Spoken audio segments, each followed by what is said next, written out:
Hey guys, Mr. Royans here, coming at you from my house, doing some recording while I'm at home over Thanksgiving break. Because you know what? I like to work, I like to get stuff done for you at home while I can. Um, this is the first chapter of our new read aloud. And I kind of introduced it to you, I think, on the day of our last chapter for Freak the Mighty. And it's called The First Rule of Punk by Celia C. Perez. Um, I chose this book for a couple reasons, and one is because at first I was like, a kid's book about punk, and if you guys have paid attention to me at all this year, one thing I love is some good, like a good punk record, just good music in general, but specifically I like good punk.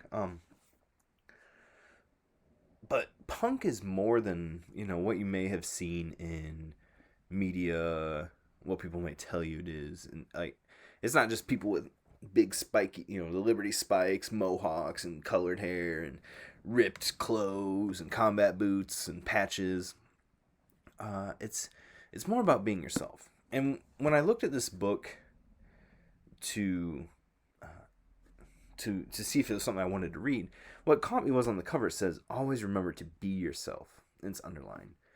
And that's the core message. If you've ever learned anything from me this year, uh, just be yourself. Always be yourself. That's all there is in this world.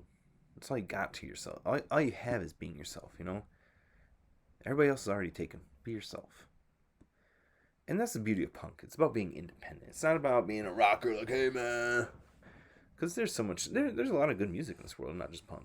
And the beauty and fascinating thing about music is how much different music there really is in this world. Right? Like, so you are allowed to like whatever music you like. Because there's so much of it out there. But punk is just about being yourself to me, and so I identify with it. And I saw a book for kids, and I was like, "Ooh, it'd be a good read aloud," and it sounds very good. So I've never read it before. We're gonna kind of go through it together. Um, you are going to start a new reader's response journal, and this one is going to be for a grade. Okay, you're going to submit some answers to me. You're going to do drawings. You're going to do some recordings. You're going to do a bunch of different things. And at the end of this book, I'm going to ask you to share the file with me because I'm going to want to look at it. So you better start getting on the train, getting on board, because this is going out. All right, so I'm going to show you up close of the book. I'm going to read the back. Now, it's called The First Rule of Punk. You can't really see it because it's from the school library and it's got the label on it.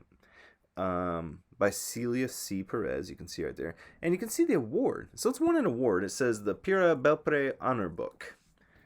And it's about a Hispanic girl, Mexican-American girl. And I see the author's name is Celia C. Perez. And I see the award is Pura Belpre Honor Book. And I kind of think that maybe this is about a Hispanic family. And I don't know what this award is. It's something I'll need to Google and find out, and I'll let you guys know. But I'm using my background knowledge here based on the character in the book, the author's name, and seeing that, and going, it's probably a Hispanic Children's Literature Award. So that's pretty cool. Any book, or it's honored, so it's an honor, came in, got honorable mention. So it beat out the cream of the crop almost. So that's pretty cool. The back of the book, the summary. Remember, the summary's always on the back. If you're ever like, oh, that book cover looks cool, but go to the back and read the summary. And it says, learn to rock out like no one's watching. There are no shortcuts to surviving your first day at a new school. On day one, Maria Luisa, if you want to annoy her, inadvertently upsets Posada Middle School's queen bee, violates the school's dress code, and disappoints her mom in the process. Her dad, who now lives 1,000 miles away, says things will get better as long as she remembers the first rule of punk. Be yourself. The real Malu loves rock music, skateboarding, zines, and soyorizo. Hold the cilantro, please. And when she assembles a group of like-minded misfits at school and starts a band, Malu finally begins to feel at home. She'll do anything to preserve this, which includes standing up to an anti-punk school administration to fight for her right to express herself. I dig it. Okay, so we're going to start chapter 1. We're going to hop right in.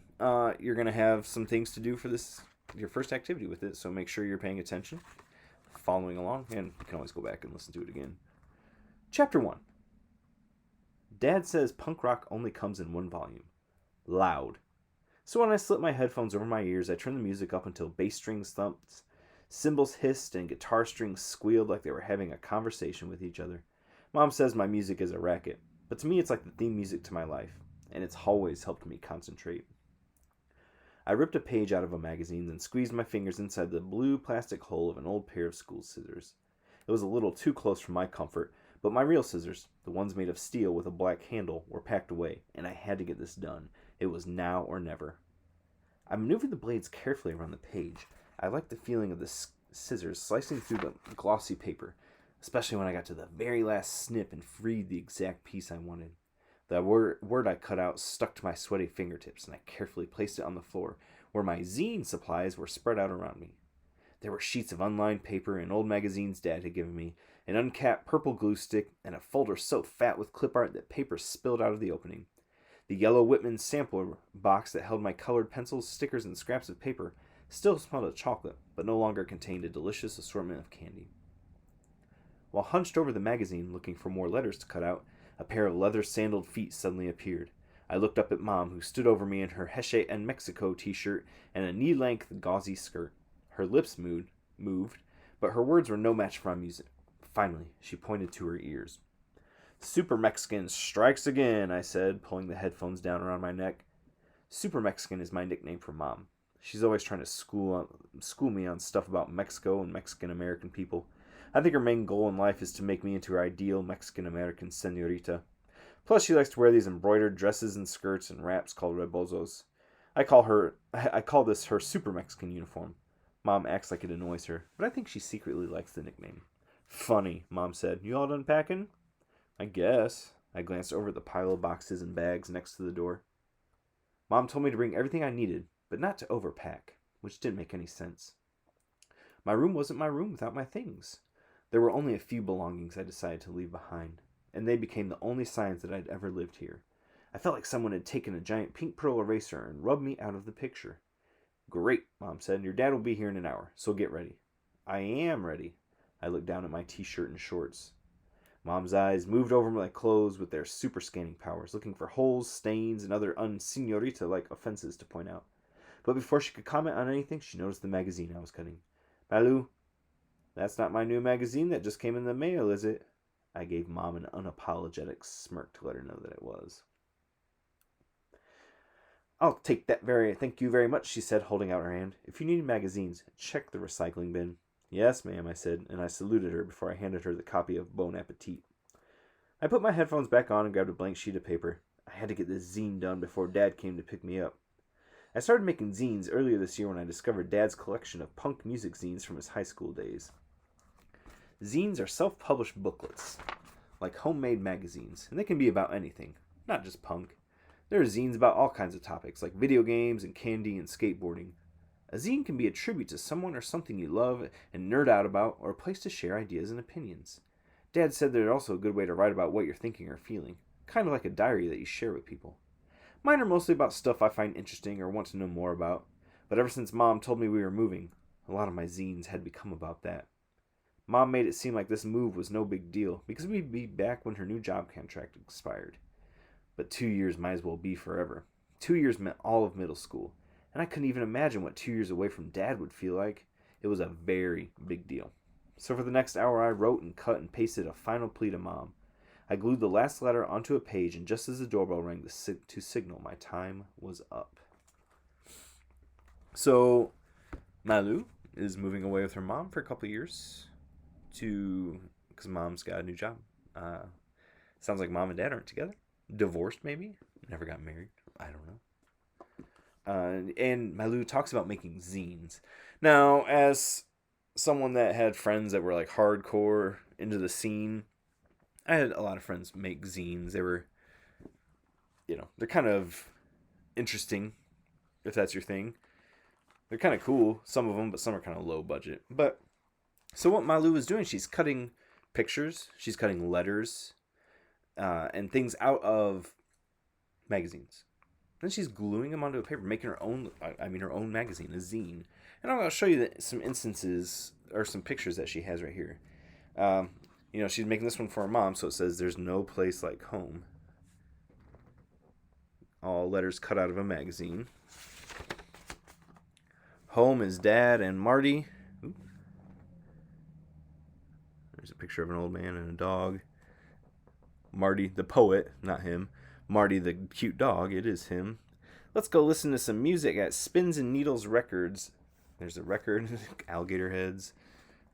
Making some bizarre zine art there.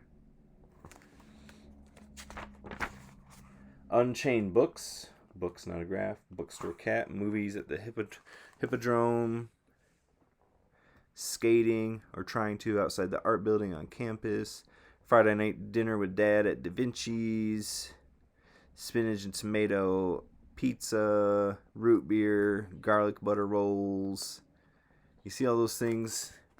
So she's putting her whole life, like, what they're going to be leaving. Spanish moss hanging from trees like ghosts. Afternoon thunderstorms on this page here. My favorite reading spot, the library. When the delivery guy throws our bag of bagels onto the porch from his bike, thud, and bagels everywhere. And then she's kind of made a word collage of what home represents: love, comfort, family, roots, fun, heart, calm, happy, safe, my home. So it seems that she really loves her home. Can't say I blame her. It's got to be hard, especially at a critical time in life. Sounds like she's starting junior high. She said she's there for 2 years. They'll be all of middle school, so that's 7th and 8th grade. Please watch this. Please see what you need to do to start off the first chapter of our read aloud for your reader's response journal. Remember, this is going to be turned into me, guys, so you're going to start a fresh one, and it's going to be turned into me, shared with me. All right, thanks, guys.